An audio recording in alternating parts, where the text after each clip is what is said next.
पुलगावमध्ये आयोजित करण्यात आलेल्या बॉल बॅडमिंटन लीग सीझन 3 मध्ये डीडी वॉरियर्स संघाने रोमांचक विजय मिळवत विजेतेपद पटकावले आहे।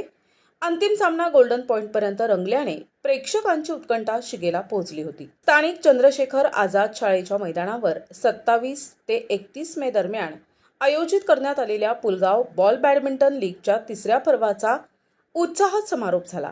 या स्पर्धेत एसके पलटण, डीडी वॉरियर्स, हर्षू हंटर्स आणि एचबी स्मॅशर्स या 4 संघांनी सहभाग घेतला होता। अंतिम सामन्यात डीडी वॉरियर्स आणि एसके पलटण यांच्यात चुरशीची लढत पाहायला मिळाली।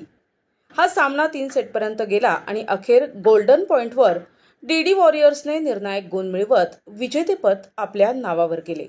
या स्पर्धेच्या बक्षीस वितरण समारंभाला राष्ट्रीय खेळाडू अमोल पावडे, विलास ठाकरे, विक्रम झाडे आणि रुपेश ठाकरे यांची उपस्थिती होती। यामध्ये भाविनी गचके आणि आदित्य सूर्यवंशी यांना बेस्ट प्लेयर पुरस्कार, तर यश कोठार आणि तनिष्का ढगे यांना अपकमिंग प्लेयर पुरस्काराने सन्मानित करण्यात आले। दरम्यान पुलगावचा राष्ट्रीय खेळाडू संचित कलस्कर याची मालदीवमध्ये होणाऱ्या भारत-मालदीव द्विपक्षीय टेस्ट सिरीजसाठी भारतीय संघात निवड झाली असून हा पुलगावसाठी आणखीन एक अभिमानाचा क्षण ठरलाय।